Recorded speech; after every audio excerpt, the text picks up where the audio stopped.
ಅದ್ಭುತವಾಗಿತ್ತು. ಭಾಳ ಸಂತೋಷವೂ ಆಯಿತು. ಏಕೆಂದರೆ ಸಣ್ಣ ಮಕ್ಕಳಿಂದ ಹಿಡಿದು ವಯಸ್ಕರ ತನಕ ಬಂದೆವು ಎಲ್ಲ ಸಾಯಿತು. ಎಸ್ಪೆಷಲಿ ಮಾತೆಯರು ಬಂದಿತ್ತು. ಆ ನೃತ್ಯಕ್ಕೆ ತಕ್ಕಂಗೆ ತಾಳ ಹಾಕಿ ಡ್ಯಾನ್ಸ್ ಮಾಡ್ತಿರೋದು ಭಾಳ ಅದ್ಭುತವಾದಂಥ ಒಂದು ವಾತಾವರಣವನ್ನು ನಾವು ನೋಡಿದ್ವಿ. ಅಂದರೆ ಬಹಳ ಮುಖ್ಯವಾಗಿ ಕಲಿಬೇಕಾದೇನೆಂದರೆ ಈ ರಾಮನವಮಿಯಿಂದ ರಾಮ ಅಂದರೆ ಅವನೊಬ್ಬ ರಾಜ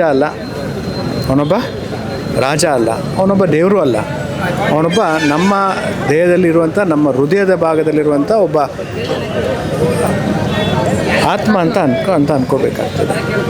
ಆ ಕಲ್ಪನೆ ಅದನ್ನು ನಾವು ಮಕ್ಕಳಿಗೆ ಮೂಡಿಸ್ಬೇಕು. ಅಂದರೆ ಅಲ್ಲಿನ ರಾಮ ಅಂದರೆ ತ್ಯಾಗದ ಮನೋಭಾವ, ರಾಮ ಅಂತಂದರೆ ಧರ್ಮ ಅಂದರೆ ರಾಮ ಅಂತ ಹೇಳ್ಬೋದು. ರಾಮ ಅಂದರೆ ನಮ್ಮ ಅಲ್ಲಿನ ಅವನಿಂದ ಕಲಿಯುವಂಥದ್ದು ಸುಮಾರಷ್ಟು ಇದೆ. ಇಡೀ ರಾಮಾಯಣದಲ್ಲೇ ಕಲಿಯುವಂಥದ್ದು ಸುಮಾರಷ್ಟು ಅಂಶಗಳನ್ನು ನಾವು ನೋಡ್ಬೋದು. ಅವನ್ನೆಲ್ಲವನ್ನು ಇವತ್ತಿನ ಪೀಳಿಗೆಗೆ ನಾವು ಕಲಿಸ್ಬೇಕಾದ್ದು ಬಹಳ ಮುಖ್ಯ. ಆ ನಿಟ್ಟಿನಲ್ಲಿ ಒಂದು ಒಗ್ಗಟ್ಟಿನ ಆಗಬೇಕು, ನಮ್ಮ ಹಿಂದೂ ಸಮಾಜ ಒಗ್ಗಟ್ಟಾಗಬೇಕು ಅನ್ನೋ ಒಂದು ಪ್ರತೀತಿಯಲ್ಲಿ ಭಾರತದಲ್ಲಿರುವಂಥ, ಹಿಂದೂಸ್ತಾನದಲ್ಲಿರುವಂಥ ಪ್ರತಿಯೊಬ್ಬರು ಹಿಂದೂಗಳು ಅನ್ನೋ ಒಂದು ಪ್ರತೀಕವನ್ನು ಕೊಡುವಂಥ ಒಂದು ಒಳ್ಳೆಯ ಕಾರ್ಯಕ್ರಮ, ಅದ್ಭುತವಾದಂಥ ಕಾರ್ಯಕ್ರಮ.